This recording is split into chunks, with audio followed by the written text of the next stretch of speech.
कवायद के बारे में पढ़ेंगे।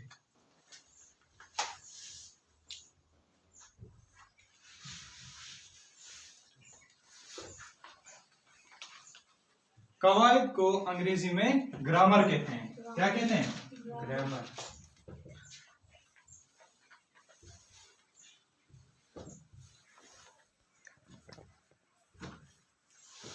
कवायद जो है ये कायदा की जमा। किसकी जमा? कायदा की जमा। कायदा के माने क्या होते हैं? उसूल, ज़ाबिता, कानून। ठीक है ना? Yes sir. उर्दू कवायद, कवायद जो है ये कायदा की जमा है। कायदा के माने क्या है? उसूल, ज़ाबिता, कानून, यानी ये तीनों एक ही माने में इस्तेमाल होते हैं। Yes sir. अब हम देखते हैं कि हर इंसान जो है जिंदगी बसर करने के लिए या जिंदगी गुजारने के लिए कुछ उसूलों की पाबंदी करता है। Yes sir. और उन्हीं उसूलों पर अमल पैरा होकर वो एक कामयाब जिंदगी बसर कर सकता है। Yes sir. इसी तरह जबान की दुरुस्ती या जबान सीखने के लिए या जबान समझने के लिए कुछ उसूल होते हैं यस सर। जिनको कवायद कहा जाता है। इन्हें जबान के कुछ उसूल होते हैं जिनको पढ़ने, समझने, यस सर। हाँ, या सीखने के लिए हम कवायद का इस्तेमाल, उन कवायद, उन उसूलों को हम कवायद कहते हैं। हर जबान के अपने कवायद, अपने उसूल और अपने कवानीन होते हैं, है ना? इसमें हर जबान जो होती है, चाहे अंग्रेजी हो, संस्कृत हो या उर्दू हो, हर जबान के कुछ उसूल होते हैं। और जब हम उन उसूलों के बारे में पढ़ते हैं या जिसमें हम उन उसूलों का मुताला करते हैं, उसे हम क्या कहते हैं? कवायद। क्या कहते हैं? इसका मतलब कवायद के माने क्या हुए? जबान के उसूल, जबान के ज़ाबिते या जबान के कानून या कवानीन। ठीक है ना? यहाँ तक समझ आया? Yes sir. उसके बाद कवायद जो है, यानी उर्दू कवायद जो है, इसको माहिरीन ने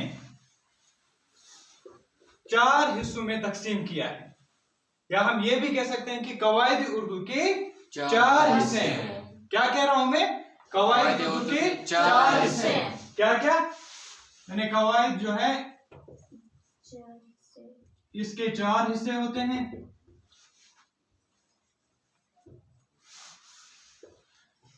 पहला है इल्म हिज्जा,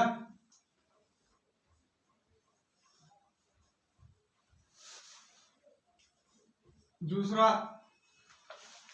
इल्म सरफ,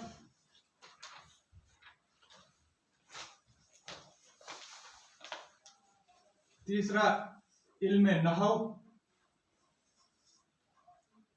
और चौथा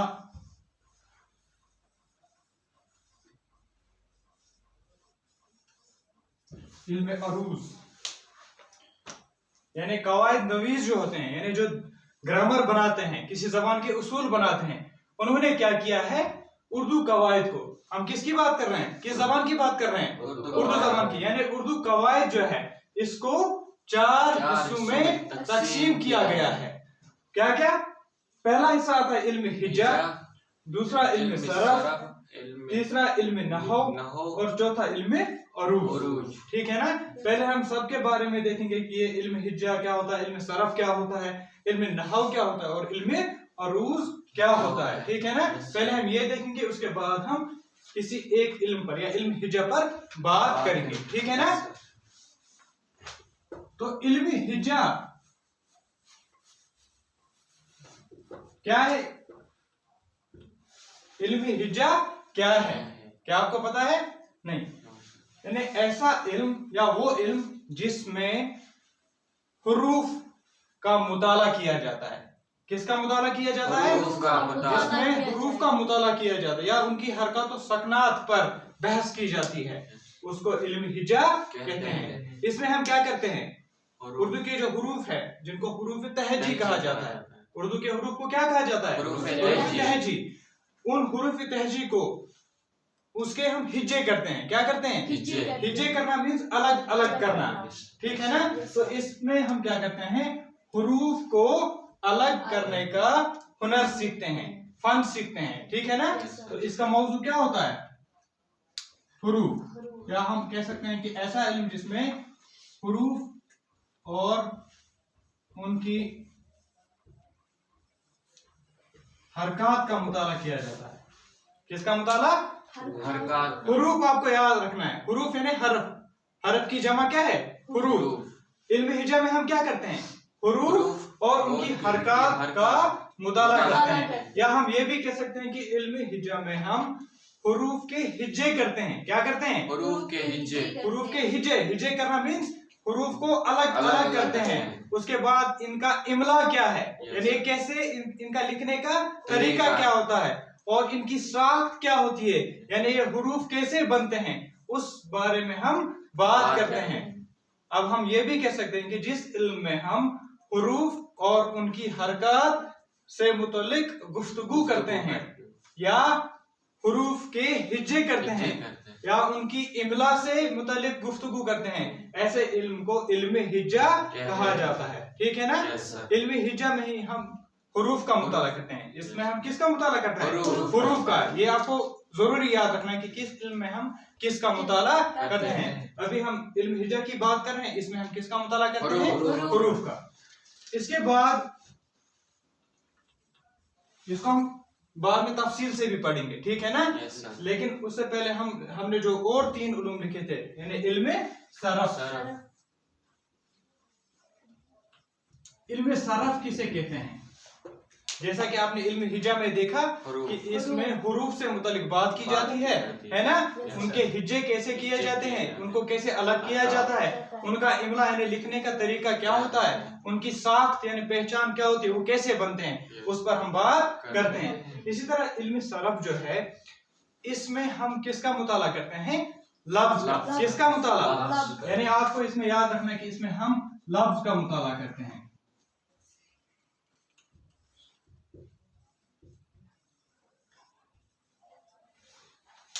हिज्जा में हुरूफ का मुताला किया जाता है, और इल्म सरफ जो है वो इल्म जिसमें लफ्ज का मुताला किया जाता है। और इसमें हम क्या करते हैं? इसमें हम अल्फाज के दरमियान जो रब्त होता है, जो ताल्लुक होता है ना, जो रिश्ता होता है, उसके मुतालिक भी गुफ्तगू करते हैं। समझ आ रहा है? यानी कहने का मतलब यह है कि इल्म सरफ ऐसा इल्म या वो इल्म है जिसमें अल्फाज की तब्दीली के बारे में गुफ्तगू की जाती है, या अल्फाज के तगय्युर और तबदुल के बारे में बात की जाती है, यानी किस तरह से अल्फाज तब्दील होते हैं या किस तरह से अल्फाज बनते हैं, ठीक है ना।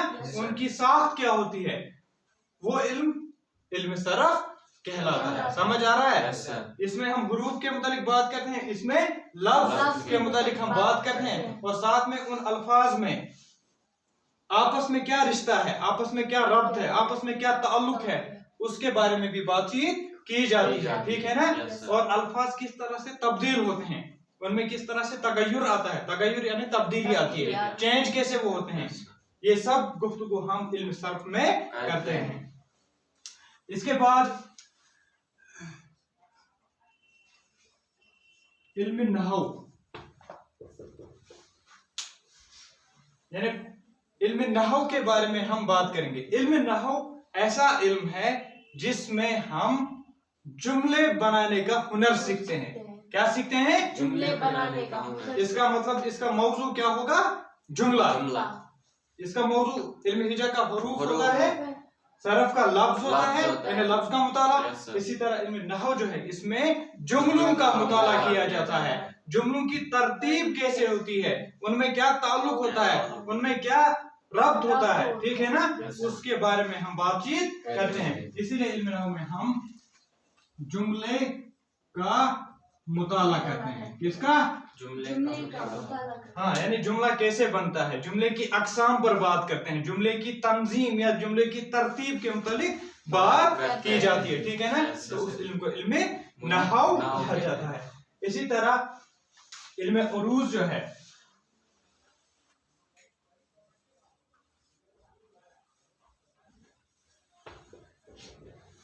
इल्म उरूज जो है इसकी जरूरत हमें कहाँ पड़ती है? शायरी में। कहाँ? शायरी में। यानी इसकी तारीफ हम यूं कर सकते हैं कि इल्म उरूज वो इल्म है जिसमें हम अशार यानी शेर की जमा, अशार की दुरुस्ती के कवायद या उसूल, उनके तरीकेकार पर बात करते हैं। या मुख्तसर अल्फाज में हम ये भी कह सकते हैं कि इल्म उरूज में हम किसकी बात करते हैं? अशार की दुरुस्ती, अशार की दुरुस्ती या अशार के वजन के बारे में, यानी कौन सा शेर किस बहर में होता है। बहर यानी मीटर यानी वजन। जब मैंने एक वजन आपको सिखाया था, यानी इल्म उरूज में हम अशार को दुरुस्त करने का इल्म सीखते हैं।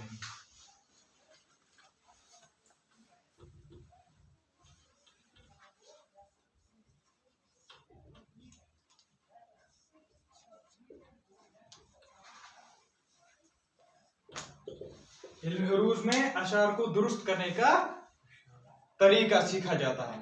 ठीक है ना? फिर से हम वापस आते हैं। इल्म हिज्जा यानी कवायद को माहिरीन ने या कवायद नवीसों ने क्या किया है? 4 हिस्सों में तकसीम किया है। पहला है इल्म हिज्जा, इल्म सरफ, इल्म नहव और इल्म उरूज। ठीक है ना? इल्म हिज्जा के बारे में हमने देखा कि इसमें हुरूफ के हिज्जे किया जाते हैं, हुरूफ को अलग अलग किया जाता है, यानी इसमें हम हुरूफ का मुताला करते हैं या हुरूफ तहजी को पढ़ते हैं। इसी तरह इल्म सरफ में हमने ये देखा कि इसमें हम लफ्ज का मुताला करते हैं, यानी लफ्जी सतह पर हम देखते हैं कि कौन सा लफ्ज कैसे बनता है और उनमें क्या ताल्लुक होता है, उनकी साख कैसी होती है, उनकी पहचान क्या होती है, वो कैसे बनते हैं। इसी तरह इल्म नहव में हमने देखा कि ऐसा इल्म जिसमें एज़ाए कलाम को तरतीब दिया जाता है, एज़ाए कलाम यानी पार्ट्स ऑफ स्पीच को तरतीब दिया जाता है, या हम यूं कह सकते हैं जिसमें जुमले को तरतीब देने का फन सीखा जाता है ना? और उन जुमलों में क्या ताल्लुक होता है उस पर बात की जाती है। इल्म उरूज जैसा कि मैंने कहा कि इसमें अशार को दुरुस्ती या दुरुस्त करने का तरीका सीखा जाता है। ठीक है ना? इसके लिए जैसे कि कोई शेर होगा उसमें वजन होगा, उसमें बहर होगा, है ना? वो इल्म हम कहाँ सीखते हैं? इल्म उरूज में या शायरी में हमें इसकी जरूरत पड़ती है। ये चारों याद रहे। अब हम तफसील से बात करेंगे इल्म हिज्जा की। ठीक है ना?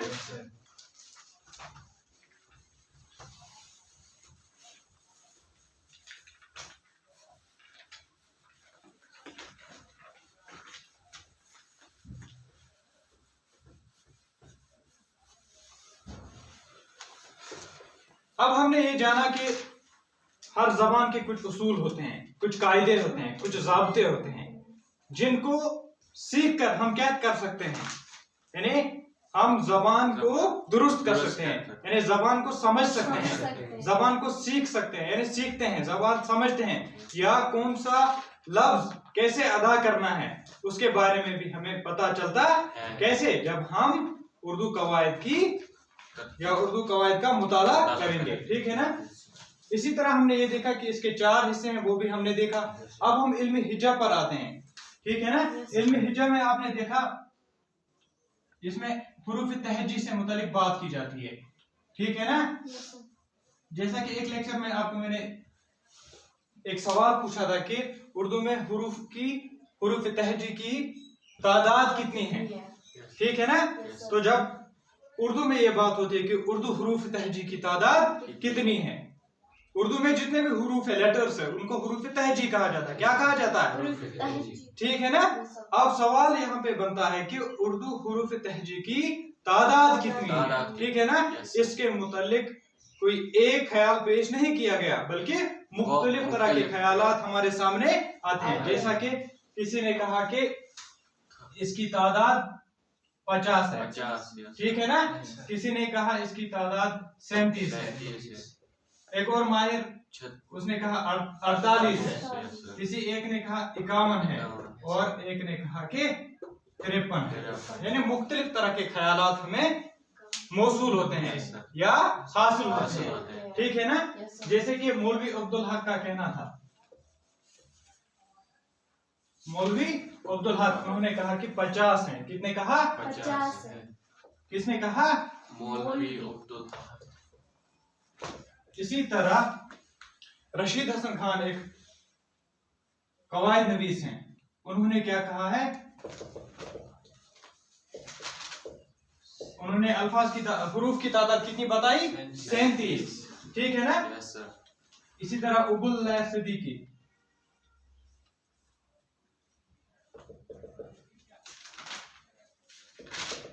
उन्होंने उर्दू हरूफ तहजी की कितनी तादाद बताई? 48।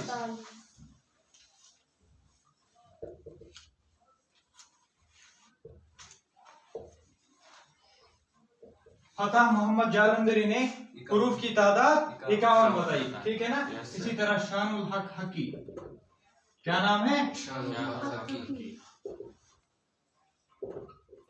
वो हरूफ तहजी की तादाद 53 बताते हैं। इसका मतलब यहाँ पे एक ख्याल नहीं है बल्कि मुख्तलिफ तरह के ख्यालात सामने आते हैं। यानी जो कवायद नवीस होते हैं, ग्रामर को तख्लीक करने वाले है ना, या कवायद बनाने वाले होते हैं, उनकी मुख्तलिफ आरा हमारे सामने थे। मौलवी अब्दुल हक के मुताबिक हरूफ की तादाद 50 है। किन हरूफ की तादाद? हरूफ तहजी, यानी उर्दू हरूफ तहजी। इसी तरह रशीद हसन खान के मुताबिक हरूफ तहजी की तादाद 37 है।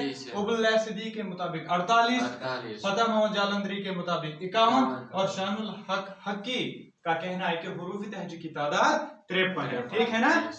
तो एक कहानी हम पहले सीखते हैं, उससे हमें ये पता चलेगा कि उर्दू में हरूफ तहजी की तादाद कितनी है। यानी हम किसी एक नजरिए को साबित यहाँ पे करेंगे कि ये सही है, हालांकि हर एक ने जो नजरिया पेश किया है, ठीक है ना, उन्होंने उसके लिए क्या यानी कुछ ठोस सबूत भी दिए हैं, ठीक है ना। पहले हम देखते हैं कि हमारे जो उर्दू हरूफ हैं वो किस जबान से माखूज हैं, यानी किस जबान से लिए गए हैं, ठीक है ना। जैसा कि हमने कहा था कि उर्दू जो है इसमें मुख्तलिफ जबानों के हरूफ आ गए हैं। कैसे? जैसा कि आपको पता होगा कि उर्दू के जो हरूफ तहजी है ना वो फारसी से माखूज है। किससे? फारसी से। और फारसी के कहां से है? अरबी से। और अरबी के कहां से है? इब्रानी से। ये सब जबान है, ठीक है ना। यानी जब हम उर्दू में हरूफ तहजी की तादाद के मुतालिक बात करते हैं तो ये हमें पता चल जाता है कि उर्दू में जो हरूफ है वो उर्दू ने कहां से लिए हैं? फारसी ने। और फारसी ने कहां से लिए? अरबी ने। अरबी ने कहां से लिए? इब्रानी जबान से। इसका मतलब हमें सबसे पहले कहां जाना होगा? इब्रानी जबान में हमें जाना होगा कि इब्रानी जबान में हरूफ की तादाद कितनी थी, है ना। सबसे पहले हमें कहां जाना है? इब्रानी में। यानी इब्रानी जबान कौन बोलते हैं? यानी इसराइल में कौन सी जबान बोली जाती है? इब्रानी। वहां पर तकरीबन 48 लाख अफराद इब्रानी जबान बोलते हैं, ठीक है ना। यानी आपको ये याद रखना कि इसराइल की जबान इब्रानी है, तो इब्रानी में हरूफ की तादाद कितनी थी, ठीक है ना। उसके बाद हम आएंगे अरबी पे, उसके बाद फारसी पे, और फिर कहाँ आएंगे? उर्दू में कितने हरूफ है, ठीक है ना। हम किसकी बात कर रहे हैं? किसका मुताला कर रहे हैं? इल्मे हरूफ तहजी, तो इल्मे हिज्जा की बात कर रहे हैं, ठीक है ना। किसकी? क्योंकि हम किसके बारे में अब बात करें? हरूफ के। यानी हरूफ का मुताला किस में किया जाता है? इल्मे हिज्जा में। ये आपने याद रखा ना। हाँ, इसीलिए अब हम जाते हैं इब्रानी। तो इब्रानी जबान जो थी वहां हरूफ की तादाद 22 थी। कितनी थी? 22 हरूफ थे। कितने हरूफ थे? 22। और उन 22 हरूफ को तकसीम किया गया था 6 अल्फाज में। ये आपको याद रखना है। इब्रानी में कितने हरूफ थे? 22 हरूफ थे, और उन 22 हरूफ को तकसीम किया गया था 6 अल्फाज में। वो अल्फाज क्या थे हम देखते हैं। अबजद, हुवज़, खुत्ती, कलमन,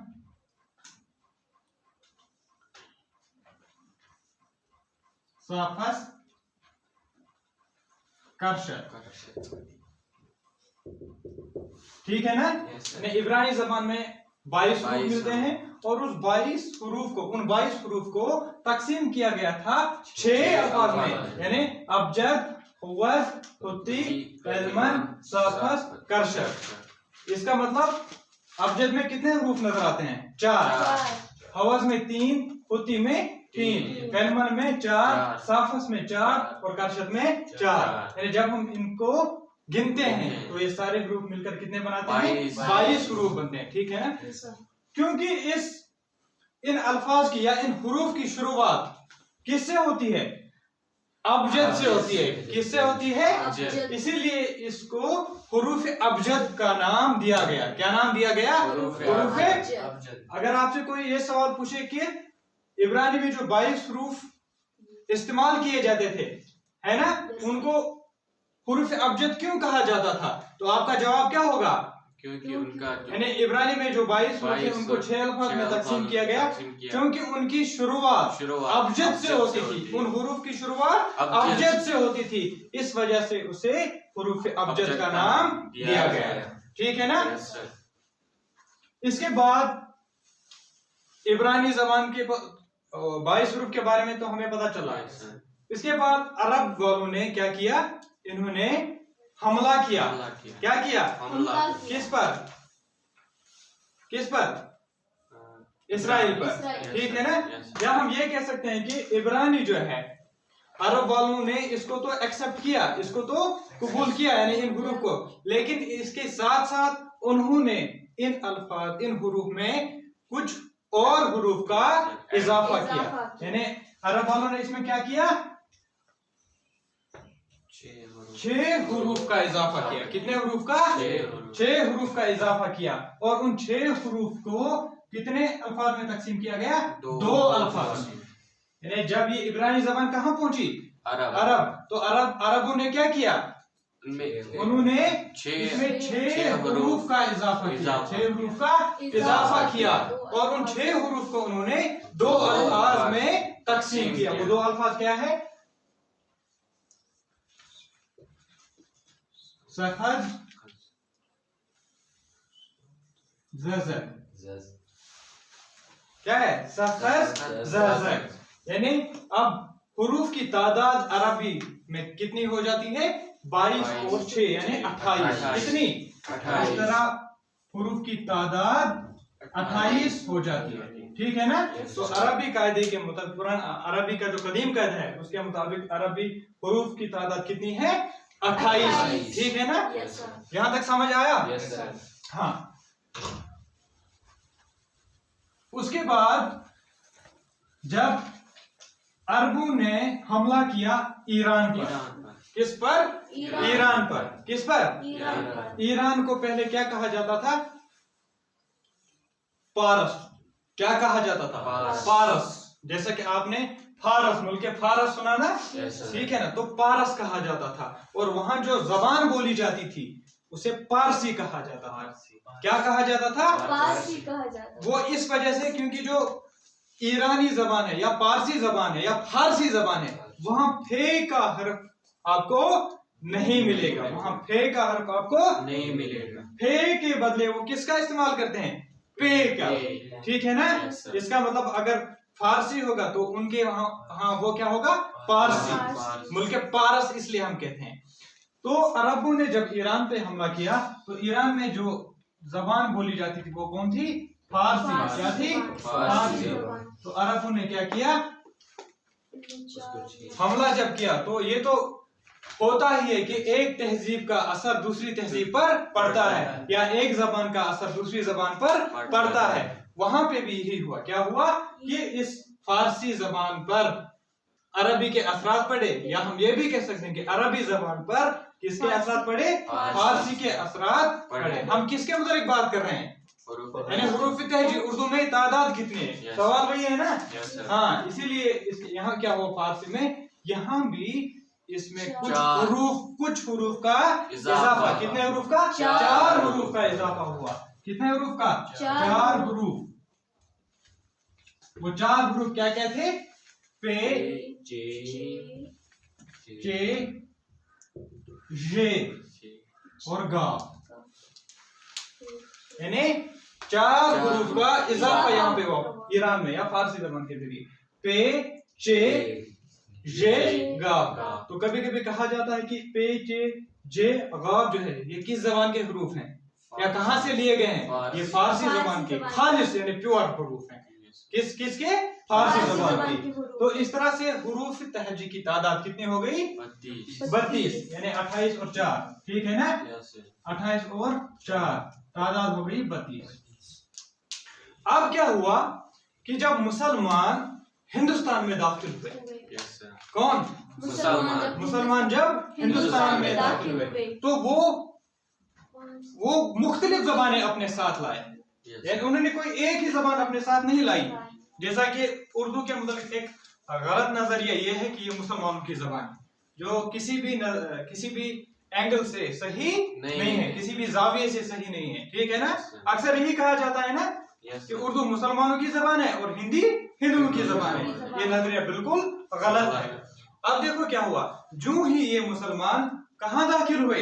हिंदुस्तान में दाखिल हुए, तो वो अपने साथ कुछ जबानें लाए, कुछ जबानें, एक ही नहीं, फारसी भी, अरबी और तुर्की। क्या क्या जबानें साथ लाए? फारसी, अरबी, तुर्की। और हमारी जबान अभी बन रही थी, हमारी जबान अभी बन रही थी, यानी उर्दू जबान अभी बन रही थी। इसीलिए हम ये नहीं कह सकते कि जब मुसलमान दाखिल हुए तो उन्होंने उर्दू जबान साथ लाई। ये नजरिया बिल्कुल गलत है।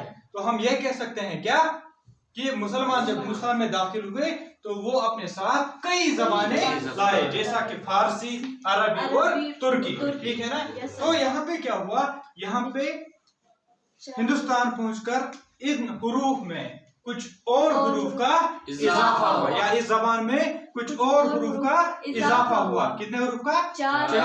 पहले 3 हुरूफ का इजाफा हुआ। कितने हुरूफ का? यानी जो 3 हुरूफ थे ना हिंदुस्तान पहुंचकर, वो कौन कौन थे? देखिए हिंदुस्तान में चूंकि हिंदी के ये हुरूफ हैं, क्या क्या?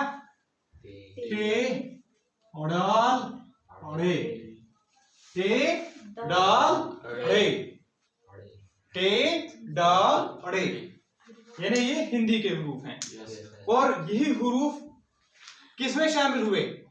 उर्दू जबान में। और इस तरह से हुरूफ की तादाद कितनी हो गई? 35। कितनी हो गई?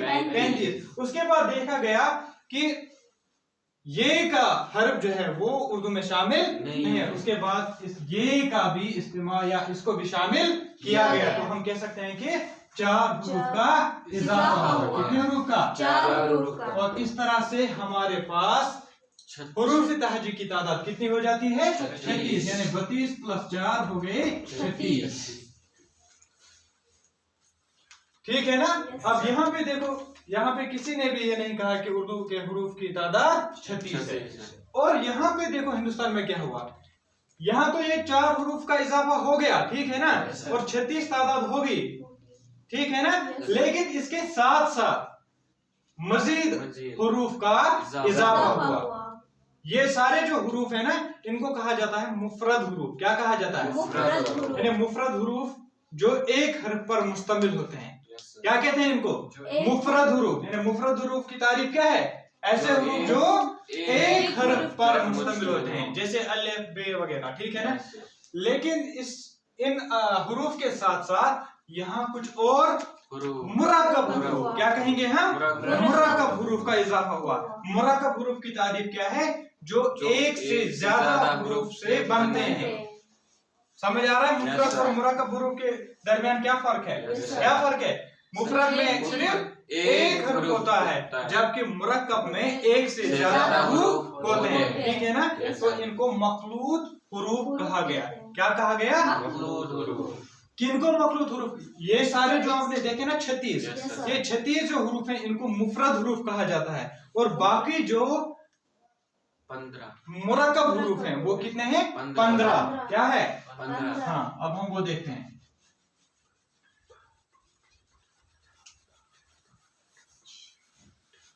यानी मुफरद हुरूफ की तादाद 36 मुफरद की बात हो गई, जो वाहिद है। तो मुफरद हुरूफ की तादाद कितनी हो गई? 36। इसके बाद जो मुरक्कब हुरूफ आ गए, इनकी तादाद 15। कितनी? 15। ये हुरूफ क्या थे? ब, प,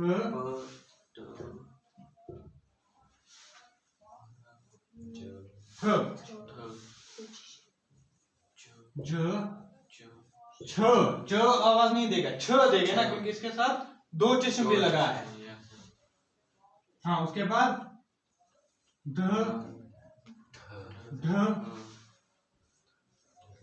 र, और है ना। Yes, sir. उसके बाद ख घ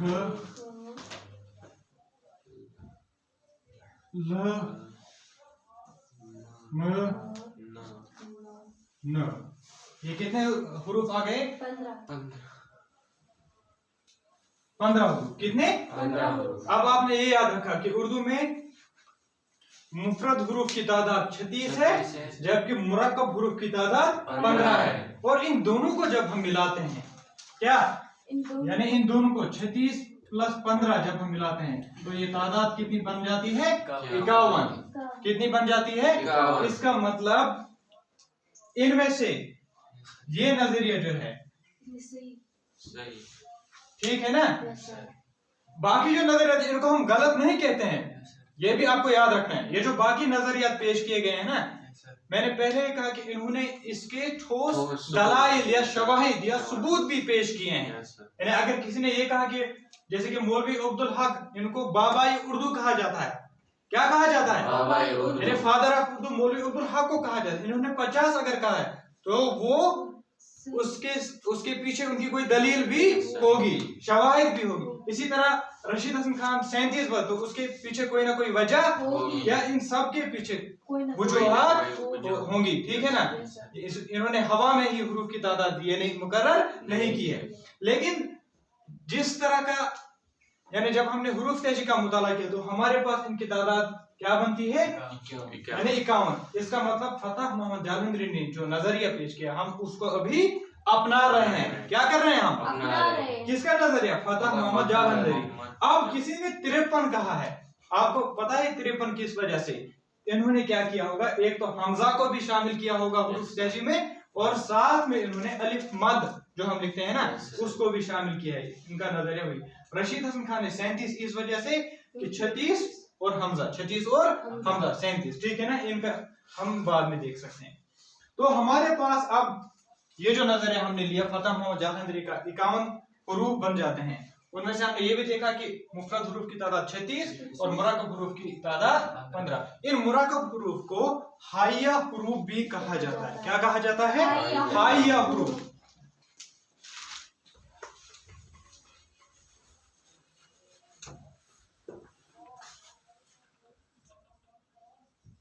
हाइया हुरूफ भी कहा जाता है। ठीक है ना। दो चश्मी हुरूफ भी कहा जाता है, क्योंकि इसकी दो आंखें होती हैं, इस वजह से इसको दो चश्मी, पहले दो आंखों वाला। ठीक है ना।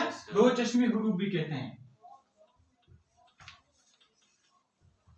इसके अलावा इसे मखलूत हुरूफ का नाम भी दिया जाता है। मखलूत यानी मिला हुआ। अब ये कैसे मिला हुआ है? एक से ज्यादा हुरूफ इसमें शामिल है, इसलिए इसको मखलूत हुरूफ भी कहा जाता है। और इसके साथ साथ इसे हिकारी हुरूफ भी कहा जाता है। ठीक है ना। समझ आ रहा है? फिर से मैं समझा रहा हूँ। ये जो मुरक्कब हुरूफ हैं, इनको हाया हुरूफ भी कहा जाता है, दो चश्मी हुरूफ भी कहा जाता है, मखलूत हुरूफ भी कहा जाता है, और हिकारी हुरूफ भी कहा जाता है। एक और चीज आपको याद रखनी है, मुफरद हुरूफ जो होते हैं ये किसी एक हरफ पर मबनी होते हैं या मुनहसिर होते हैं। ठीक है ना। जबकि मुरक्कब हुरूफ जो है ये एक से ज्यादा हुरूफ पर मुश्तमिल होते हैं। एक और बात, वो क्या? मुफरद हुरूफ की जो आवाज होती है वो हल्की होती है। हल्की यानी लाइट होती है। जबकि मुरक्कब हुरूफ की जो आवाज होती है वो भारी होती है। ठीक है ना। आवाज समझ? हाँ।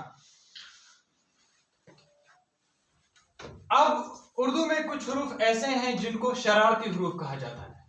क्या कहा जाता है? शरारती हुरूफ। शरारती हुरूफ भी हमारे पास है। ठीक है ना। वो इन्हीं हुरूफ ताजी की तादाद हमने मालूम की ना, उन्हीं में से कुछ हुरूफ ऐसे होते हैं जिनको शरारती हुरूफ कहा जाता है। उनको शरारती हुरूफ क्यों कहा जाता है? वो इसलिए क्योंकि पहले हम वो हुरूफ लिखेंगे। ठीक है ना। उनकी तादाद 9 है। क्या है? 9।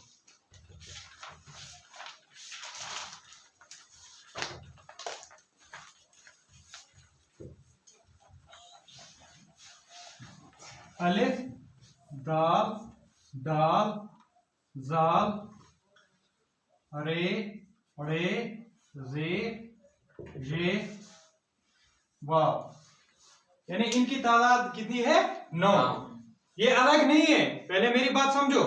Yes sir. हुरूफ तहजी जो हमने जिनके मतलब हमने बात की, यस सर। ये वही हुरूफ है, उसी में शामिल हैं। Yes, लेकिन हम इन्हें शरारती हुरूफ क्यों कहते हैं? ठीक है ना? पहले आप देखो, अलिफ, दाल, दाल, जाल, रे, रे, जे, ये, वाव।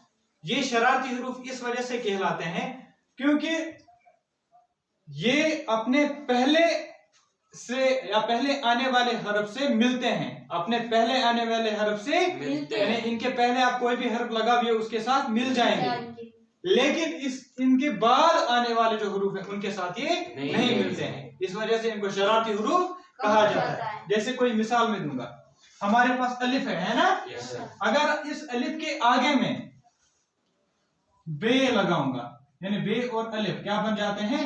बा। अब यहाँ पे आप देखो, अलिफ इसके साथ मिल गया ना? Yes sir.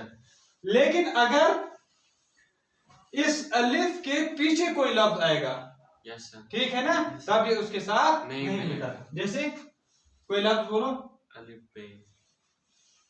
जैसे अलिफ हम लिखेंगे, Yes. आप हम इसके पीछे प्लस बे लगाएंगे, तो आप देखो ये कैसे अलग ही रह गया ना? Yes sir. अलग रह गया ना? Yes. यानी इसमें इस बे को लात मारी, ये अलग हो गया, ये इसके साथ नहीं मिला, नहीं मिलेगा कभी। ठीक है ना? इसी तरह दाल की जब हम बात करते हैं, दाल से पहले अगर हम कोई हर्फ लेंगे, दाल से पहले अगर हम कोई हर्फ लेंगे तो ये उसके साथ मिलेगा, लेकिन इसके बाद आने वाले हर्फ से नहीं मिलेगा। मिसाल के तौर पर दाल की मिसाल में हम देखते हैं, हम लिखते हैं ज़्वाद प्लस दाल, ज़्वाद प्लस दाल, तो जिद बन जाता है ना? जिद। लेकिन अगर हम दाल के पीछे कुछ और हर्फ लिखेंगे तो ये उसके साथ नहीं मिलेंगे। जरा बोलो कोई। दाल प्लस दुल्हन, दुल्हन लिखेंगे दाल प्लस तो दाल अलग रह जाता है, ठीक है ना? ये किसी के साथ नहीं मिलेगा। या दाल लिखेंगे, दाल प्लस अलिफ प्लस लाम, तो ये ऐसे ही रह जाता है। समझ आ रहा है? इसी वजह से ये क्या करते हैं, इस पहले आने वाले हर्फ से तो मिलते हैं, ठीक है ना, लेकिन इनके बाद आने वाले ये उनको लात मारते हैं, ठीक है ना? इसलिए ये क्या हुरूफ कहलाते हैं? शरारती हुरूफ।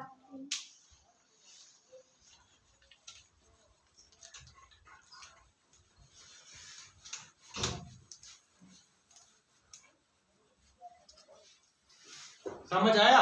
तो आज हम इतना ही पढ़ेंगे। जैसा कि आपने देखा कि हमने उर्दू कवायद पर बात की, इसमें हमने मुख्तलिफ